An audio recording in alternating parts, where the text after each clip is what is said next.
오늘은 우리가 계속해서 2025년도 우리 생명나무 교회의 표회인 성령님이 일하시는 교회, 또 우리가 함께 일하는 교회로서 우리가 어떻게 성령님을 받아들이고 어떻게 성령님과 함께 할 수 있는지에 대해서 계속해서 우리가 설교를 이어가고 있습니다. 오늘 설교의 제목은 이런 성령님의 늘 충만함을 어떻게 받을 수 있는가에 대해서 좀 살펴볼까 합니다. 우리는 언제나 성령 충만이라고 하는 단어를 많이 사용하죠. 성령님이 언제 우리에게 충만함을 주실까? 그런 부분들도 우리가 좀 고민해 봐야 되고요. 그러면 과연 내가 평상시 삶이, 기분이, 감정이 다운됐을 때 나는 성령 충만함이 아닌가? 그런 의문도 들 수도 있습니다. 근데 오늘 말씀을 통해서 그런 모든 것들을 해소가 되었으면 좋겠습니다. 그 사전에 제가 한 가지 여러분에게 성령님에 대해서 우리가 성령님이 우리에게 오셨죠. 그 오신 거에 대한 약간의 내용들을 좀 볼까 합니다. 우리가 예수님을 통해서 예수님을 믿고 난 이후에 예수님이 우리에게 보내주신 분이 성령님이시잖아요. 그래서 우리가 단어 사용에 있어서 조금 적절했으면 좋겠습니다. 이 부분은 이제 제가 성경 강좌할 때 늘 쓰는 그런 PPT인데요. 우리가 성령 강림이라고 하는 단어가 있고요. 성령 임재, 충만이라고 하는 단어가 있습니다. 강림은 단회적입니다. 한 번 우리가 예수님을 믿음으로써 말미암아 우리에게 예수님이 성령님을 함께 보내주셨잖아요. 이게 우리는 성령님을 한 번 받는 거예요. 그리고 그 이후에는 성령님이 우리에게 함께 임재해 계시기 때문에 계속적으로 지속되어 있는 겁니다. 그래서 우리의 믿음의 시작으로 말미암아 우리가 성령님을 그죠? 우리가 받았다면 이제는 성령님이 우리와 함께하고 계시니까 우리의 행함으로 말미암아 우리가 성령님과 함께 충만한다라는 것을 오늘 말하고 싶습니다. 이에 대해서는 이제 여러분이 오해가 있을 수도 있기 때문에 조금 제가 사전에 좀 얘기했고요. 오늘 본문의 말씀을 한번 같이 읽어볼까요? 술 취하지 말라. 이는 방탕한 것이니 오직 성령으로 충만을 받으라. 시와 찬송과 신령한 노래들로 서로 화답하며 너희의 마음으로 주께 노래하며 찬송하며 범사에 우리 주 예수 그리스도의 이름으로 항상 아버지 하나님께 감사하며 그리스도를 경외함으로 피차 복종하라. 오늘 본문의 말씀은 에베소 교회에게 썼던 바울의 메시지입니다. 바울이 어떻게 우리가 예수님 안에서 늘 함께 할 수 있는지에 대한 우리의 삶의 실천을 얘기하고 있는 중요한 대목 중에 하나의 말씀이 에베소서 5장입니다. 이전에 보면 바울이 이 말을 하기 전에 우리가 16절을 한번 보면 그죠? 왜 우리가 이렇게 성령 충만함을 받아야 되는지 이유를 얘기하고 있어요. 세월을 아끼라 때가 악하다라고 하는 단어가 나옵니다. 세월을 아끼라라고 하는 단어는 우리식으로 번역한 그런 단어예요. 이거의 원문을 좀 살펴보면 기회를 살아랍니다. 우리식으로 표현하면. 기회를 우리가 사야지만이 우리가 이런 것들을 할 수 있다는 거죠. 그 말은 뭔가 하면 현재 우리가 살고 있는 모든 세상은 그죠? 악하다라는 겁니다. 그렇기 때문에 우리가 성령 충만함을 받는 기회를 살아라는 겁니다. 세월을 아껴라. 우리가 그런 식으로 번역하는 것도 충분히 좋다라고 봅니다. 어쨌든 우리가 성령에 충만하다라고 하는 것은 우리가, 성령님의 인도하심과 성령님의 능력으로 우리가 가득 채운다라는 의미가 있습니다. 충만이 뭐예요? 우리가 모든 것을 가득가득 채운다라는 의미를 갖고 있는 겁니다. 성령 충만함은 우리 신앙생활에 있어서 필수입니다. 선택이 아닙니다. 성령님께서는 우리에게 항상 충만히 임하신다라는 겁니다. 우리는 하나님의 뜻을 분별하고 그 뜻을 순종하며 살아갈 때 성령님의 충만함을 우리가 느낄 수가 있고요. 또 우리의 감정적인 부분도 함께 공유할 수 있다라고 봅니다. 그런데 이것이 다만 개인적인 영적인 그런 체험으로 끝난다라는 의미가 아니에요. 이게 내가 성령 충만한 감정을 갖고 있다. 그러면 내가 영적 체험으로 내 감정이 충만하구나. 이것으로 끝나는 게 아니라 물론 그런 것을 가지고 있으면서 우리가 우리의 일상의 삶과 우리 교회 공동체가 함께 이런 부분들을 나누는 겁니다. 그게 성령 충만함을 받는 거다라는 걸 말하고 있어요. 오늘 본문의 말씀을 보시면 성령 충만함을 받았을 때 오늘 이제 이렇게 얘기합니다. 첫 번째, 시와 찬송, 뭐 노래로 하나님께 찬양한대요. 그리고 두 번째는 이런 모든 것들을 그저 함으로 말미암아 하나님 아버지께 감사하고 그리고 그저 경외한다라고 적혀 있습니다. 이 말은 뭔가 하면 우리가 성령 충만함을 받은 우리가 그죠? 자연적으로 하는 거예요. 그러면 쉽게 말하면 이게 어느 때일까요? 저는 이렇게 생각합니다. 물론 우리의 삶에서 이럴 수도 있지만 우리가 예배 드릴 때의 모습으로도 저는 보여진다라는 거예요. 여러분이 이 자리에서 모여서 지금 예배하고 있잖아요. 그때 좀 전에 우리 찬양했죠. 좀 부족하지만 열심히 하나님을 향해서 찬양을 했고요. 또 그로 말미암아 또 우리가 또 예물을 드리면서 우리의 감사하는 마음을 그저 표현도 하고요. 그리고 지금 이 자리에서 하나님의 말씀을 받음으로써 말미암아 하나님을 경외하고 있습니다. 마치 우리가 예배를 드리는 모습, 이런 모습이 오늘 뭐다? 성령 충만함의 모습을 얘기하는 겁니다. 그래서 우리가 성령 충만함 하면 혹시 오해를 보통 많이 해요. 아, 내 마음, 감정이 그냥 막 충만하면 된다. 여기서 끝나버린다라는 걸 얘기해요.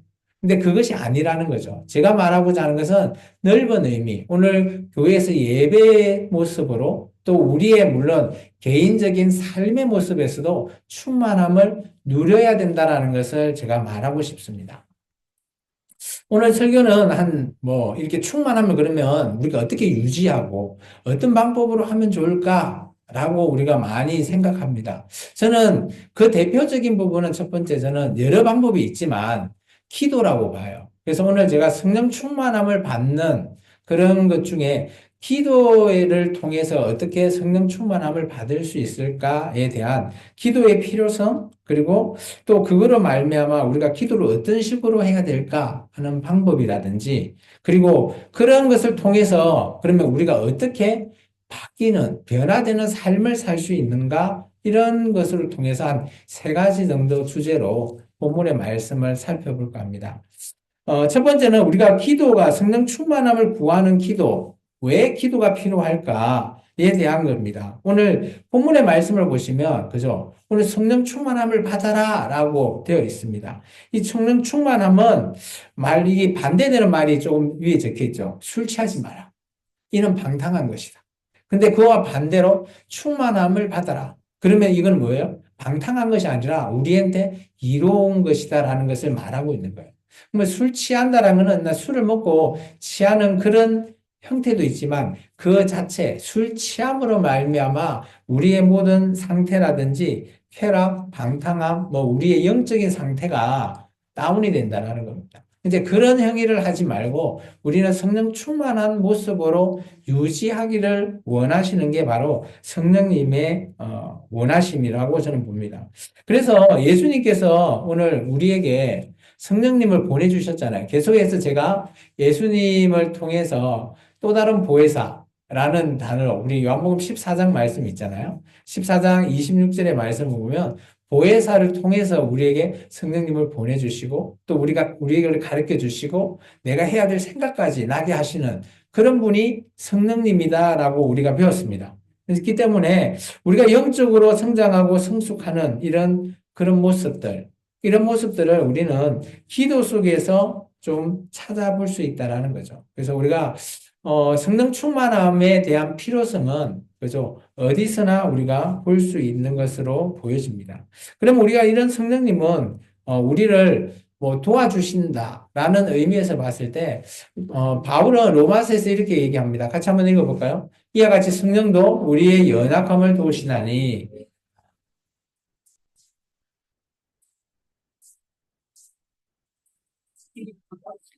이게 우리가 연약하고 또 우리가 할 수 없는 거를 도와주는데, 그죠? 그런 부분이 누가 성령님이시라는 거예요. 그렇기 때문에 우리가 뭘 해야 된다? 마땅히 기도하는 것이 마땅하다. 그러니까 바울은 우리가 성령님의 인도하심을 받고 성령에 충만하는 그런 길은 기도의 방법이 가장 좋다라고 말하고 있는 겁니다. 그리고 오늘 갈라디아서에서도 이렇게 얘기합니다. 내가 이루는 너희는 성령을 따라 행하라. 그러면 육체의 욕심을 이루지 않는다.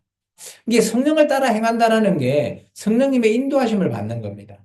근데 그 인도하심을 받는 가장 좋은 방법은 우리가 기도를 통해서 받는 것이 가장 좋다라고 말하고 있는 거예요. 왜 그럴까? 알고 봤더니 바울이 이렇게 얘기합니다. 우리가 우리의 욕심, 육체의 욕심을 이루는 것이 성령의 일이 아니라 우리가 하나님의 일을 하는, 하나님의 그런 것을 우리가 채우는 것이 성령의 일이라는 것으로 말하고 있는 거예요, 바울은. 그러면 우리가 기도할 때 당연히 사심 들어갑니다. 우리의 욕심도 들어가지 않나요? 저 이렇게 했으면 좋겠습니다. 이렇게 기도하잖아요. 근데 이런 욕심을 성령님이 우리와 충만하면 물론 그렇게 기도할 수 있지만 우리의 욕심으로 우리 것이 이루어지는 게 아니라 하나님의 뜻으로 이루어진다라는 것을 말하고 있는 거예요. 쉽게 말하면 내가 나는 이걸 하고 싶어 라고 생각하고 내 욕심이 당연히 들어갈 수 있죠. 우리가 기도할 때 욕심이 안 들어간다? 저는 그거는 거짓이라고 봅니다. 누구나 우리의 욕심이나 사심은 들어가요.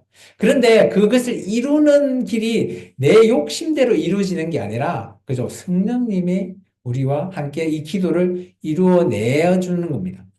그렇기 때문에 이 일은 물론 내가 할 수 있는 것도 한다라고 말할 수도 있지만 그렇게 생각하시는 것이 아니라 성령님이 우리와 함께 우리의 일을 한다. 그게 저는 하나님의 일이라고 봅니다. 그리고 계속해서 우리가 이런 적용 속에서 성령 충만함을 통해서 이렇게 기도를 하게 되면 그죠? 우리의 죄의 유혹이라든지 그리고 죄악 이런 것들을 이겨낼 수 있는 것을 말하고 있죠.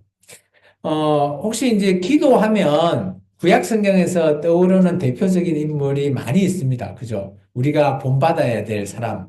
저는 오늘 다니엘을 여러분에게 한번 소개해 볼까 합니다.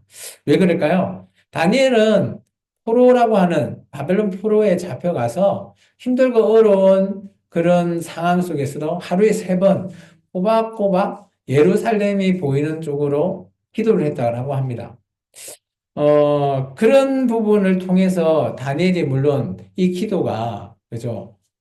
성령 충만한 기도인지 아닌지 어떻게 압니까, 목사님? 라고 저한테 물어본다면 저는 물론 다니엘의 그 기도가 우리가 결과나 이런 걸 봤을 때, 이건 하나님의 일이고 또 물론 그 기도로 말미암아 화를 입죠. 사자굴에 들어가게 되고 그렇지만 그 화를 입지만 하나님이 함께 한다라는 증거가 보이죠. 사자굴에 들어가도 죽임을 당하지 않고 하나님이 함께해서 사자의 입을 막아주시는 그런 다니엘의 모습. 그렇다면 이 사람은 성령의 사람인가 아닌가라고 우리가 말할 때 당연히 성령의 사람이라고 말할 수 있다라는 거예요. 그러면 돌이켜 봤을 때 다니엘이 했던 하루에 3번 기도하는 그런 모습은 성령으로 충만함으로 기도하지 않았나라고 바꿔서 역으로 봤을 때 충분히 우리가 이해할 수 있고 공감할 수 있다라는 겁니다. 다니엘서 6장 10절에 보면 그죠? 다니엘은 왕의 금령이 내려졌음에도 불구하고 기도를 멈추지 않았다라는 표현이 있어요. 이게 뭔가 하면 그 당시 왕한테 그죠? 절을 하게끔 하는데 근데 이런 조서가 뿌려져 있지만 왕 외에 어떤 신에게 절하면 사자굴에 넣게끔 하는 그런 신하들의 강교한 그런 속임수를 알고 있지만 오늘 다니엘은 어떻게 해요? 그 기도를 멈추지 않았다라는 그런 내용을 얘기하고 있는 겁니다. 이 말은 다니엘은 그죠? 자기의 죽음을 당할 수도 있지만 자기는 멈추지 않고 하나님 앞에 온전히 하나님을 의지하는 신앙의 표현으로서 기도했다라는 겁니다. 그 결과 하나님은 다니엘의 그 기도를 당연히 들으시죠. 그리고 그 나라 백성이 그죠? 70년 후 바벨론 포로 이후에 예루살렘으로 귀환하는 그 기도까지 하나님이 들으시는 걸 보면 우리가 우리의 기도가 과연 내 욕심으로만 했던 기도인다면 그죠? 이렇게까지 하나님의 일이 이루어지지 않았다라고 저는 봐요. 이게 그것을 우리의 삶에 적용해 본다면 과연 나의 평상시의 기도가 나를 위한 기도인가? 아니면 하나님의 뜻에 맞는 기도인가를 한번 우리가 살펴볼 수 있다라는 거예요. 물론 우리가 다니엘이라고 하는 일생을 우리가 쭉 보면서 다니엘서를 읽어본 뭐 결과를 통해서 알고 있기 때문에 당연히 뭐 다니엘의 기도는 성령이 충만한 기도입니다라고 말할 수 있습니다. 그럼 지금 우리는 라고 말했을 때 우리는 지금 진행형이고 결과는 알 수 없어요. 그렇지만 우리가 그 결과는 알 수 없지만 그것이 성령님이 하는 기도다 맞다라고 생각하고 믿고 기도한다면 그것이 우리에게 말하는 정말 성령님이 함께하는 기도를 이루어낼 수 있다라고 저는 봐요. 그게 믿음이라는 겁니다. 우리가 믿음이 그냥 믿습니다의 기도가 아니라 그것을 믿고 우리가 의지하면서 그 일을 이루실 분이 하나님이시다. 나의 욕심이 아니다라는 것을 오늘 조금 여러분께서 우리의 기도에 통해서 좀 생각했으면 좋겠습니다. 그러면 우리가 성령 충만함의 기도를 어떻게 받아들여야 될까? 어떤 식으로 우리가 해야 될까라고 할 때, 누가복음은 이렇게 얘기합니다. 같이 한번 읽어볼까요? 저희가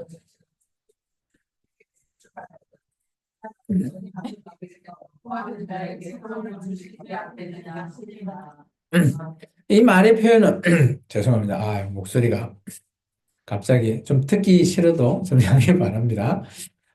오늘 이 누가복음 11장의 말을 우리가 간절히 구할 때 성령님께서 오늘 우리가 성령님을 주신다라는 약속을 얘기하는 그런 내용이에요. 성령 충만함을 기도하는 것이 아까 얘기했지만 단순히 그냥 나를 위해서 기도 요청, 우리는 뭐 기도 부탁합니다 하면서 요청을 많이 하죠. 이런 단순한 요청은 아니라는 겁니다. 성령님이 함께 한다는 것은, 그죠? 우리의 삶이 하나님께 아까 다니엘처럼 믿음을 통해서 온전히 맡겨버리는 그 기도를 말하는 겁니다. 뭐, 우리가 어떻게 될지 알 수 없어요. 그렇지만 우리가 하나님 앞에, 그죠? 기도한다면 하나님께서는 당연히 우리에게 성령님을 주신다라는 표현으로 오늘 누가복음은 얘기하고 있어요. 성령님이 지금 우리에게 함께하고 계십니다. 믿으십니까? 우리가 예수님을 믿었잖아요. 이 믿음이 오늘 다니엘의 그 믿음과 저는 다르면 안 된다고 봅니다. 동일해야 된다고 봐요. 다니엘은 대단한 사람이니까 총리까지 한 사람이니까 아니요. 그런 대단한 사람의 믿음과 오늘 우리의 나는 보잘것없고 뭐 연약하고 이런 나의 믿음도 동일해야 된다는 거예요. 그런 믿음을 통해서 하나님께서 일하신다는 것을 말하고 싶습니다. 그럼 오늘 어떤 식으로 우리가 성령님의 충만함의 기도를 우리가 알 수 있을까? 저는 한 세 가지 정도 말씀을 통해서 한번 살펴볼까 합니다. 첫 번째는 우리에게 겸손한 마음을 하나님께서 요구하신다고 봅니다. 야고보는 이렇게 얘기합니다. 같이 한번 읽어볼까요? 주 앞에 낮추라. 그리하면 주께서 너희를 높이신다. 우리가 기도할 때, 그죠? 우리가 하나님 앞에 기도하는 거 맞나요? 그죠? 우리는 우리의 사정을 봐달라고 기도를 할 때, 때로는 우리의 기도가 참 하나님, 뭐, 우리 아버지니까 당연히 듣기시지. 이렇게 생각할 수 있어요. 그러면서, 물론 우리가 매일매일 기도한다라는 게 쉬운 일은 아니지만, 그래도 늘 기도하시잖아요. 그죠? 식사할 때도 기도하고, 자고 일어날 때도 기도하고, 잘 때도 기도하고, 또 시간을 내서 기도하고, 그런 기도할 때 우리의 모습을 좀 보면, 그죠? 때로는 제가 기도를 했는데 그냥 너무 교만하게 기도하는 거 아니냐? 뭐 이렇게 느낄 때도 있어요. 아버지, 이거 해야 되는데요. 빨리 좀 해주세요. 막 마치 제가 이제 기도는 대하라고 하니까 그렇게 우리가 표현을 쓰고 있는데, 근데 정말 중요한 것은 우리의 마음이라는 거죠. 우리의 마음은 겸손해야 된다라고 저는 생각해요. 이게 우리의 시작이지 않을까. 하나님 앞에 우리가 아랜다라고 하는 것, 우리가 요즘 같으면 뭐 이렇게 대통령 앞에 아니면 뭐 국무총리 앞에 국회의원 앞에 우리의 억울함을 또 우리가 재판장 앞에 억울함을 안을 때 교만하게 아뢰면 아래여야 될까요? 아니면 정말 제가 당해서 너무 억울합니다 하면서 막 낮춰서 보통 아뢰나요? 후자라고 저는 봅니다. 교만하게 아뢰면 받는 사람도 저 사람이 뭐지? 라고 하면서 그죠? 마치 요즘 재판받고 있는 대통령이 그죠? 법원을 상해서 하는 것처럼 꼭 그 대통령은 솔직히 자기는 어떤 심정인지는 잘 모르겠는데, 우리가 보기에는 너무 교만한 거죠.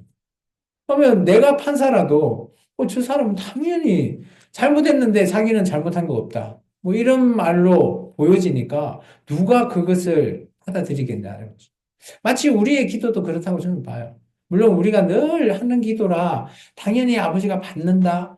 당연하다라고 저는 생각하지만 그래도 우리가 아랠 때 첫 번째 겸손해야 된다라고 저는 봅니다. 두 번째는 우리의 이 기도는 아까 제가 얘기했지만 정말 억울하다라고 생각하고 기도를 하면 어떤 마음이 생겨요? 우리에게는 간절한 마음이 생깁니다.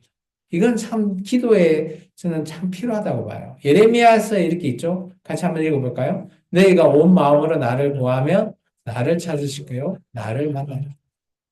여기 온 마음이라는 그 단어 있잖아요. 이거는 저는 한글로 번역 잘했다고 생각해요. 우리식으로 하면 뭐 간절한 마음 이렇게 쓸 수도 있지만 온 마음, 나의 모든 마음을 하나님 앞에 구하라는 거. 이게 지금 나의 처지 어려운 모든 것들이 힘들고 어려운 것이 있을 때 나의 모든 것의 초점을 하나님 앞에 간절함으로 드려라라고 하는 그 마음입니다. 그래서 우리가 뭐 기도할 때 여러분은 한번 돌이켜 보십시오. 여러분 기도할 때 물론 우리가 막 급하거나 정말 간절할 때는 그런 마음으로 기도해요. 근데 평상시 기도할 때 저도 잘 안 하거든요. 여러분은 어떠세요? 저도 매일 아침에 막 이렇게 새벽에 기도하고 할 때 뭐 여러분을 위해서 저는 기도합니다. 그거 알아주세요. 기도할 때 어떨 때는 정말 이럴 때도 있어요. 막 그분을 향해서 기도할 때, 진짜 막 간절한 마음으로 기도가 나올 때도 있고요. 근데 그 다음날 기도하면 또, 언제 그랬지? 라고 하는 식으로도 기도가 나올 때도 있어요.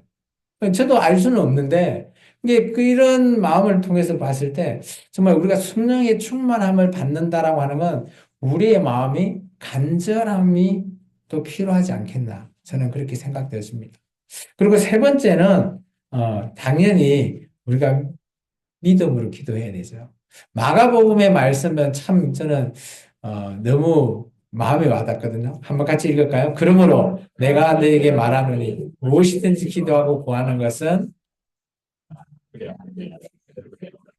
저는 이 말씀을 정말 좋아합니다. 내가 기도하는 건 받은 줄로 믿어라. 근데 우리가 믿음이 그죠? 나 이 기도하면 될까?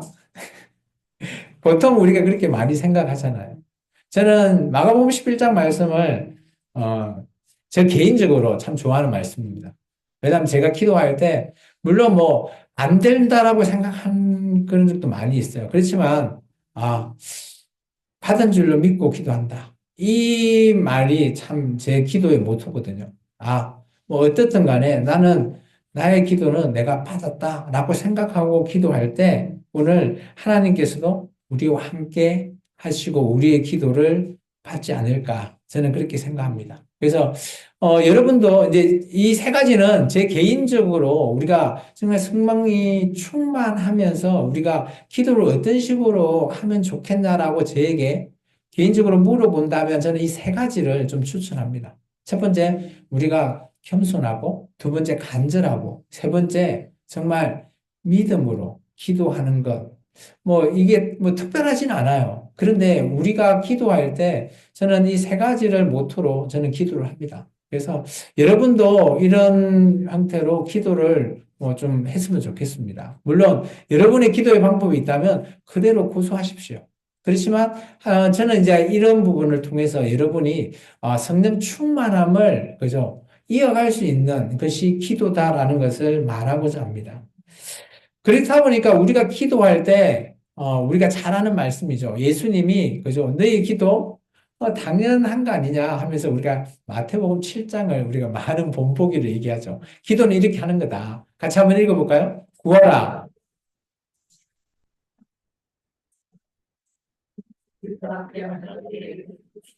구하는 이마다 받을 것이요. 자, 기도는 어떻게 해야 된다고요? 기도는 이렇게 하는 게 아니고요. 내가 행동하는 겁니다. 구하고. 찾고, 두드리는 게 뭐예요? 문을 내가 안 두드리고, 워낙 이렇게 하고 있는다고 기도가 되는 게 아니고요. 응답이 되는 게 아니고, 내가 두드려야지 열린대요. 이게 예수님이 우리에게 하신 말씀이에요. 제자들에게. 저는 기도는 물론 우리가 시간을 내서 이렇게 우리가 이렇게 뭐 말씀으로 기도하는 것도 있지만 그것의 동작을 그가 끝나는 게 아니라 이어서 행동까지를 하라는 거예요.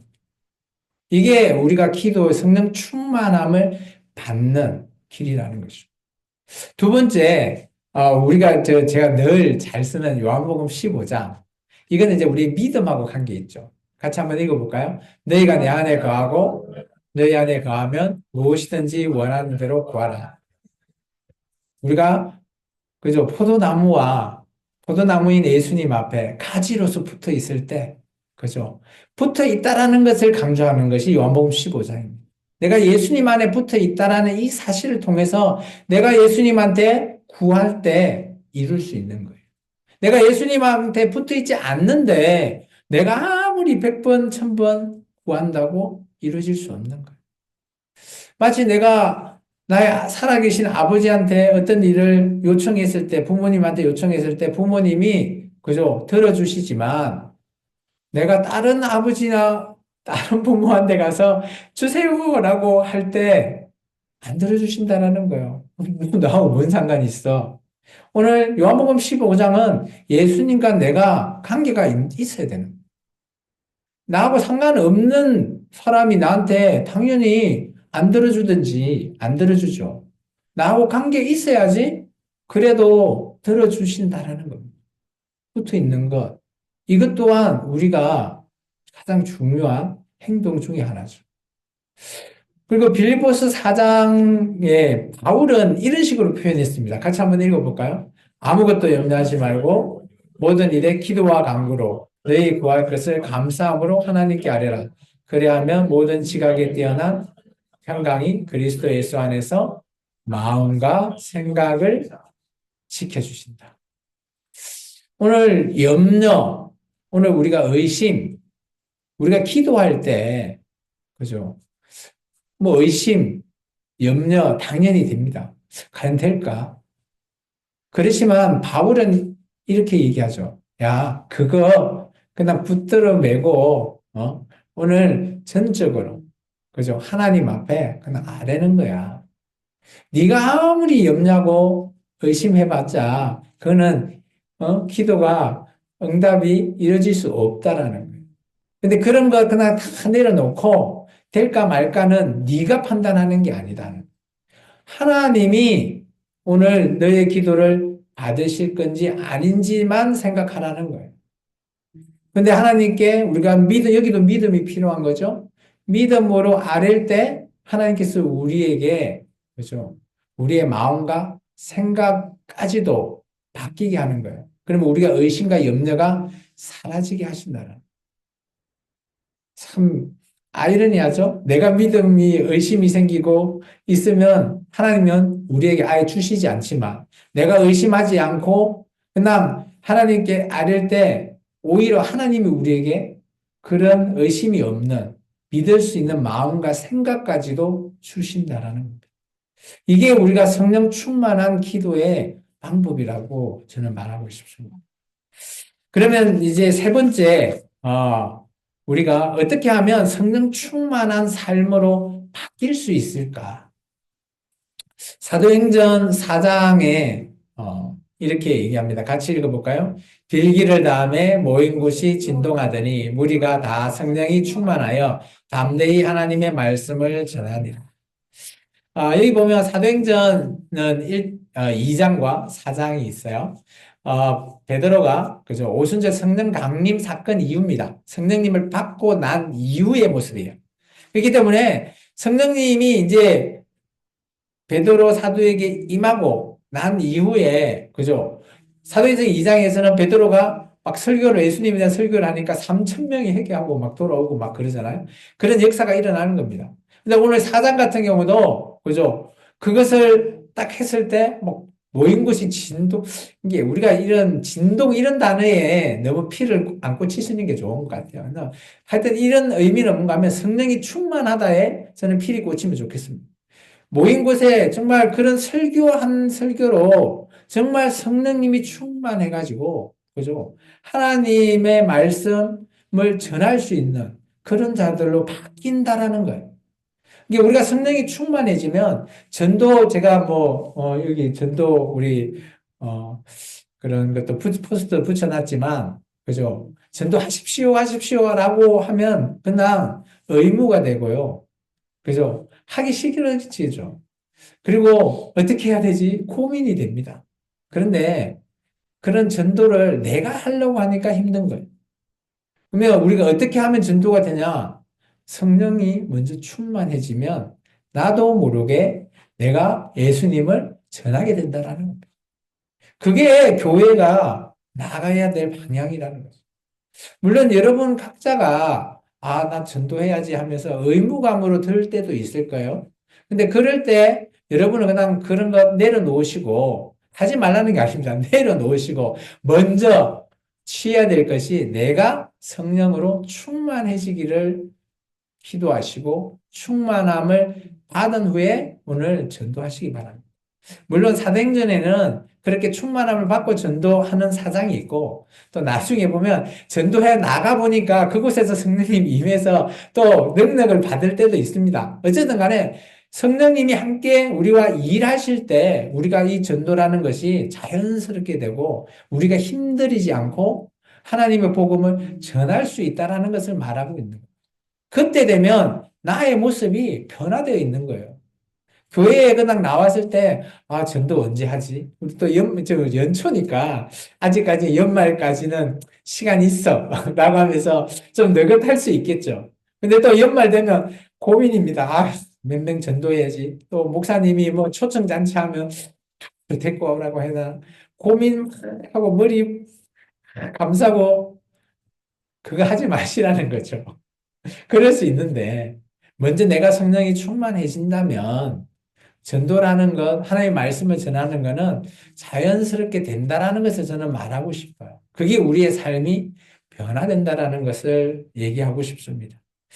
그래서 우리가 삶이 바뀐다라는 것은 지난 시간에 우리 말씀했죠. 제가 성령님으로 말미암아 우리가 열매가 맺는 것 9가지. 지난주 말씀이잖아요. 우리가 삶이 바뀌면 충만해지면 열매가 자연적으로 맺혀지는 거예요. 제가 이 열매를 위해서 막 우리가 노력해라. 제가 그렇게 말씀을 전한 적 없어요. 우리가 성령님과 함께 한다면 이 열매는 자연적으로 맺혀진다라고 얘기했어요. 우리가 포도나무인 예수님 앞에 우리가 가지로서 붙어 있을 때 열매가 맺듯이 우리가 성령님으로 함께 하고 있다면 언젠가는 우리가 충만함을 통해서 열매라는 것은 언제든지 이렇게 맺을 수 있다라는 걸 말하고 있는 거예요. 그리고 바울이 로마서에는 이렇게 얘기하고 있습니다. 같이 한번 읽어볼까요? 무릇 하나님의 영으로 인도함을 받은 사람은 이게 여러분들은 하나님의 아들이라는 것을 꼭 기억하십시오. 그래서 우리가 어떻게 얘기한다고요? 아버지를 아버지라고 얘기하잖아요. 그래서 여러분이 하나님한테 얘기할 때 아버지 하나님이라고 기도하지 않아요? 그 할 수 있는 이유가 우리가 로마서에 의거해서 우리가 하나님의 아들이니까 당연히 아버지라고 얘기합니다. 저는 여자인데 아니요. 아, 이 장자로서의 얘기를 하는 겁니다. 나는 성별을 가리키는 것이 아니에요. 우리의 삶이 이렇게 아들로서 변화됐다라는 겁니다. 그런 삶을 통해서 내가 하나님 앞에 아버지라고 우리가 고하면서 기도하고 할 수 있다라는 것을 얘기하고 우리의 신분이 바뀌었다라는 것을 말하고 싶다라는 겁니다. 그리고 고린도 후서에서 바울이 이렇게 얘기합니다. 같이 한번 읽어볼까요? 주는 영이시니 자, 이 말이 엄청 중요한 말입니다. 우리가 자유라고 하는 것이, 그죠? 저는 자유롭습니다라고 할 수 있죠. 그런데 그렇지 않다라는 거예요. 우리는 언제나 죄의 몸에서 자유할 수가 없습니다. 물론 뭐 우리가 자유라고 하면 뭐 법이나 이런 데서 자유, 잘 지키면 자유한다. 아니면 뭐 어떤 공산권이나 이런 데에서 비해서 우리가 민주주의가 자유롭다? 이렇게 말할 수 있는데 여기서 말하는 자유는 그 자유가 아니에요. 우리의 영적인 상태에서 죄라고 하는 곳에서 자유할 수 있냐 없냐라는 걸 말하고 있습니다. 우리는 죄의 몸에서 자유할 수가 없어요. 우리가 죄를 아무리 떨어뜨리고 한들 떨어뜨릴 수가 없죠. 바울은 우리에게 이렇게 했어요. 마치 죄가 우리에게 붙어 있는 사망의 몸이라고요. 이 사망의 몸이 뭔가 하면, 그죠? 로마 시대의 형벌인데, 그죠? 죽은 사람과 산 사람을 딱 묶어놔요. 그러면 언젠가는 살아있는 사람이 죽게 되는 거예요. 마치 죽은 사람에 있는 뭐 세균이 침투가 되든 어쨌든 간에 죽은 사람의 그것이 산 사람까지 영향을 받아서 죽게 되는 거예요. 죄는 이른토록 우리를 늘 갉아먹고 죽이려고 하는 거예요. 근데 이 죄에서 우리가 자유할 수 있는 길은 오직 한 가지밖에 없다라는 거죠. 아시죠? 누굽니까? 바로 예수님이에요. 예수님이 아니면 이 죄라는 것에 자유할 수 없다라는 걸 말하고 있는 거예요. 그래서 우리가 여기서 말하는 주의 영이잖아요. 영이 계신 곳에 자유가 있다. 오직 성령으로 충만하지 않으면 우리 안에 있는 죄성이 우리를 갉아먹는다라는 거. 저는 그런 표현을 쓰고 싶어요. 물론 그러진 않지만 우리의 죄성이 우리를 지배하게 되면 우리 성령님께서 우리를 지배해야지 죄가 우리를 지배하게 되면 우리는 자유할 수가 없다라는 거. 우리가 하나님을 떠날 수밖에 없다라는 것을 말하고 싶습니다. 뭐, 너무 많이 시간이 가버렸네요. 설명을 하다 보니까. 이제, 결론을 그냥 좀 낼까 합니다. 오늘 성령 충만함으로 하는 기도는 우리 신앙생활의 필수다라고 제가 얘기했습니다. 그래서 우리가 기도를 한다라는 것, 물론 뭐, 아까 제가 여러 가지를 얘기했지만, 우리가 성령 충만함으로 한번 기도해 보시기 바랍니다. 그렇다면, 나의 욕심보다는 하나님의 일을 이루어 나아가는 모습을 우리가 볼 수 있고 경험할 수 있습니다. 우리는 종종 뭐 세상의 유혹이라든지 어려움 이런 것에 흔들릴 수 있어요. 인간이기 때문에. 그렇지만 이런 상황에서 우리가 성령님의 충만함으로 기도할 때 내가 그 일을 문제를 해결하는 게 아니라 하나님께서 우리의 문제가 해결되어지는 것을 볼 수 있을 거라는 겁니다. 오늘 제가 말하고 싶은 것은 성령 충만함을 받는 것은 나의 영적인 상태에서 끝나는 게 아니라 나의 모든 삶, 나의 모든 일 속에서 성령님이 일하고 있음을 우리가 받는 겁니다. 그것을 우리가 결과로서 확인할 수 있는 거고요. 그걸 경험하자라는 것을 제가 말하고 싶은 겁니다. 그래서 성령 충만함을 잘 받아서 한 주간의 삶도 충만한 삶으로 이루어 나가는 저와 여러분이 되기를 주 이름으로 축원합니다. 기도하겠습니다. 사랑해 주님 감사합니다. 오늘도 주님 앞에